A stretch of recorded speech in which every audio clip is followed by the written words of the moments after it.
Hey guys, welcome! In June of 2021, I decided my VO booth was riddled with too many problems and I needed to make an upgrade. So after a ton of research and conversations with my peers, I put together my own soundproof, acoustic-treated studio. Let me show you how I did it. So for my walls, I went with 2x4s, which were crazy expensive because of COVID, but it is what it is and it worked out great in the long run. Anyway, my height for these walls were 6 feet and the width was 5 feet. The dimensions of my entire booth will be 5 feet by 4 feet, and that is from the outer edges. So ultimately, the inside will bring those numbers in slightly once all is said and done. For my computer monitor, it was important for me to include a window so that I could keep it positioned on the outside of my booth. And I went back and forth on this, wondering if it was really worth all the trouble, but I'm so glad I invested the time and money to do it. Before I became a voice talent, I built houses in my local area, so a lot of the stuff you'll be seeing me do is stuff that I learned while being in the trade. You'll notice as these time lapses whip by your eyes that I'm using glue. This is a wood adhesive that I generally used for subflooring on top of joists. It just has a phenomenal strength and resilience to it. I really wanted to make sure every bit of this project was sturdy and free of potential squeaks.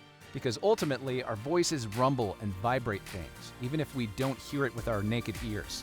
But under the microscope of an industry-standard microphone, the potential of those vibrations appearing are much higher. So it was very important for me to make this thing as solid as I could and eliminate any opportunity of friction. What I also wanted to make sure of was that the entire structure was as square as possible, because in hindsight, I knew that I was relying on these walls being so airtight that I wouldn't have to worry about sound leakage. There would have been nothing worse than getting to the end and realizing that the walls don't fit together. So how I achieved this is nailing the wall on one end. In this case, I nailed it to my deck on the bottom, and this allowed me to manipulate the top. And measuring diagonally from corner to corner is the best way to achieve that squareness I was looking for. Once I found it, I nailed the top end down and installed a steel wind brace. These are designed to give exterior walls on homes strength against heavy winds. It adds extra weight for sure, but having that confidence that my wall was going to be square was worth it. The first thing I wanted to install on my wall was what they call hardy board. I think that's just the nickname for it, but that's what I've always called it. It's almost like a hard particle board. I wanted this to be the inside of my studio because it was only a 1/4 inch thick, and I wanted to avoid minimizing my dimensions as best as I could on the inside.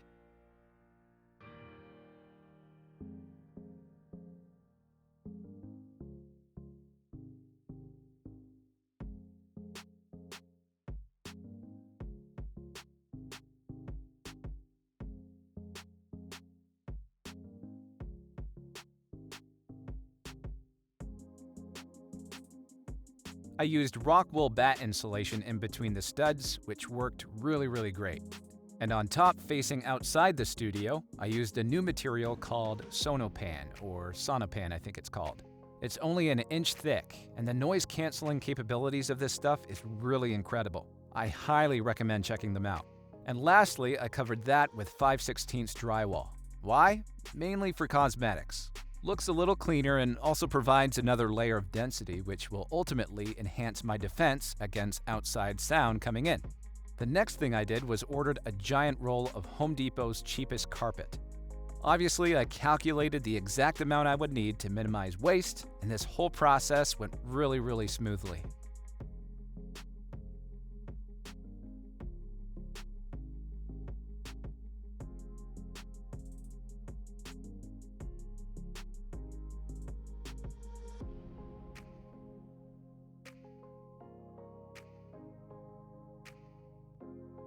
So I ended up using more of the wood adhesive to adhere the carpet to the hardy board. The carpet was another 1/4 inch thick, and my main motivation for this carpet was to completely cover the hardy board. I didn't want any hard surface exposed, and this proved to be a great way to eradicate that.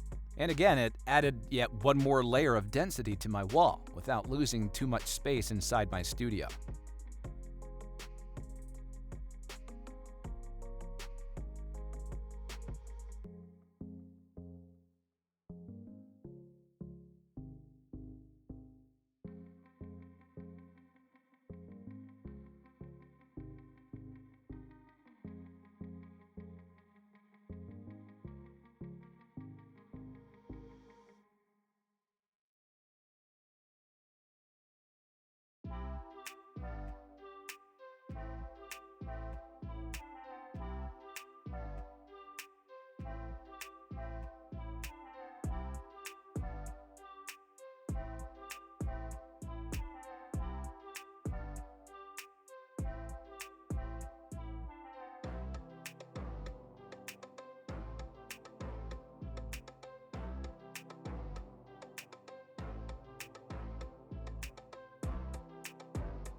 The door to my studio is something I pondered the longest for.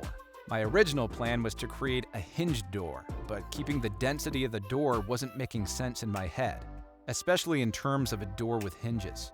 It didn't make sense. I wanted the door to be as tightly sealed as possible without creating friction like hinges would. So at this point, I decided how big I wanted my door to be and left the brainstorming of a door itself for later. I bought these two 3-inch vent caps from Lowe's, and the only color I could find them in was white, which I knew would look silly in a booth that would eventually be black. So I spray painted them, and they worked just fine. These would serve as the air vents that I'll eventually install. Next was my floor. The floor and the ceiling will be identical dimensions with different characteristics to them. And for my floor, I actually made a measuring mistake and built it too small. So you can see that I actually had to build onto it to make up for the lost dimensions. Which was okay. It doesn't matter how skilled you are, everyone makes mistakes. I used this black biodegradable filter fabric as basically a net. When I'm building, I'm always thinking about the steps ahead, and I knew I was eventually going to be flipping this floor upside down and stuffing it with insulation. That meant I needed to have something to catch the insulation from falling. The piece of oak flooring was a piece that I had sitting in my garage for years, and I only had to cut it once. It was the perfect fit. Where you can see the fabric exposed is where my walls will eventually be standing. My thought process was that this little half-inch lip, created by the floor plywood, would create just enough strength to keep the walls in place once they were placed on top. For my ceiling, this was going to be a different beast. According to my research, when your walls, floor, or ceiling are positioned so they aren't parallel with another wall, it reduces the opportunity for sound frequencies to collide. So angling my roof just by a slight degree is another thing I am very grateful that I took the time for.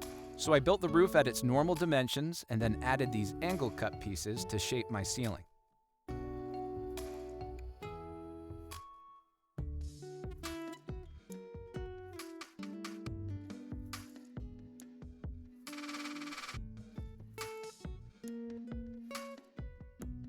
Again, I used the filter fabric so the insulation I would install would stay in its place.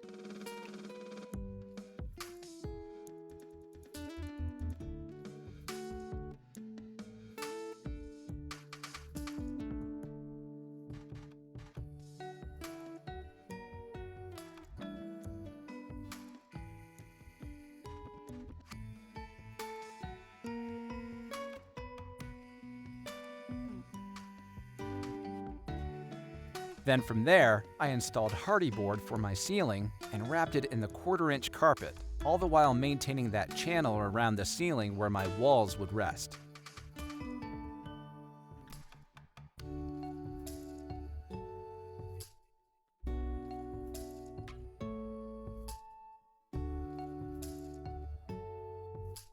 And these are hockey pucks.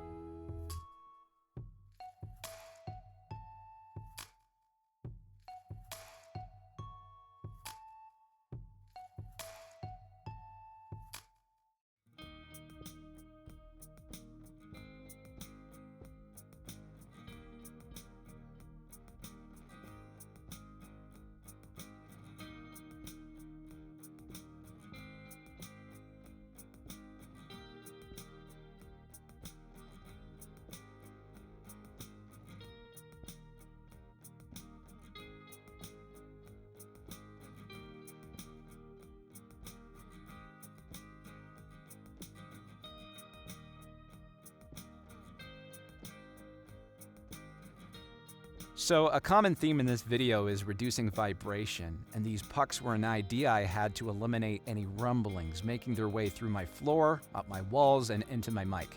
It's always best to consider what your studio floor is on top of, whether it's a shaggy rug or whatever, but this is something I wanted to do as an extra precaution. This next part was my least favorite part of the build, which was creating anchor points for the latches that I would eventually be putting on my walls. Since my drywall was sitting on top of 1-inch sonopan, which is kind of this loosey-goosey material, I needed to be certain that my latches were going to be anchored strong enough to endure quite a bit of tension.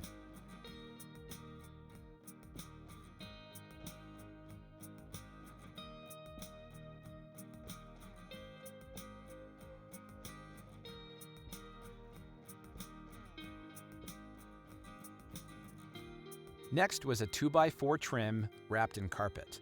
This was going to keep my door in place while creating a good seal for sound leakage. The door I decided on would be one that I lift in and out to get in and out of my studio. Maybe inconvenient, but in terms of sound, I really felt it was my best option. These wood slats I install here are strips of hardy board that would allow for a smooth surface to slide my door in and out.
My ventilation ports were two 3-inch sewer pipes that I inserted through the walls, one on the top for air exhaust and one on the bottom for cool air intake. I also needed a utility hole so that I could put wires through.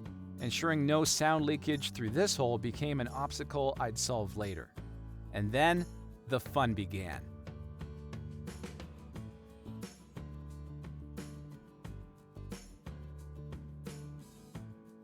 A good friend of mine came over and helped me assemble the walls.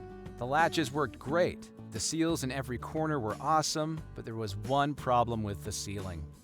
Yeah, this here is what it looked like after I fixed it. But remember the 2x4 trim wrapped in carpet I installed on the door frame? I didn't account for my angled ceiling. But hey, 2 mistakes ain't bad. Next was the window install. Prior to my home building career, I used to repair leaky basements, and I regularly helped out people I knew that had those issues. So I had a roll of blueskin in my garage. I used this to seal the edges of the window opening. The idea here was to keep the humidity inside the wall from rising and fogging my window, which worked great. And following the same logic with the angled ceiling, I decided to angle the glass of my window just slightly. So now that when I speak toward my window, the reflections will bounce out of the trajectory of any other frequency looking to compete with it.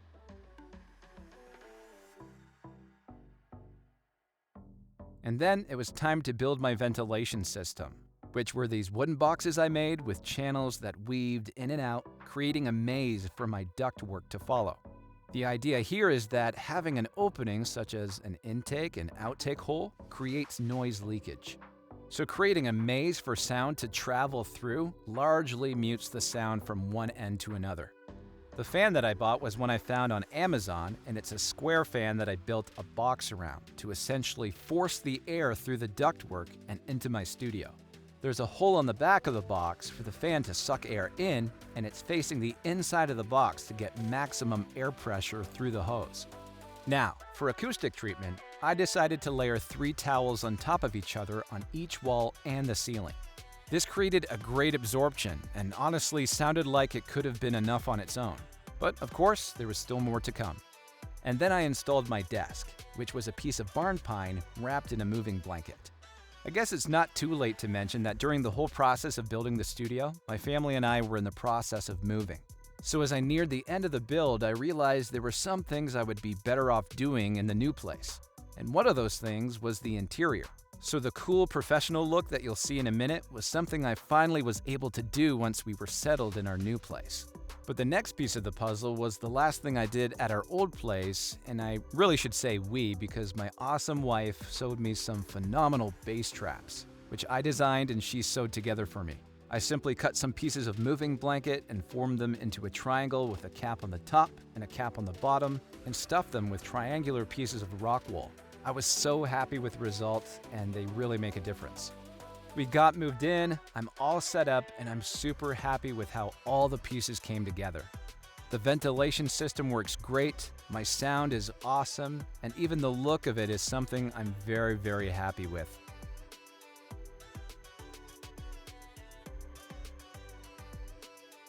Oh, and how does the audio actually sound? Well, you've been listening to how it sounds the entire video, and my noise floor averages between -65 and -70 dB.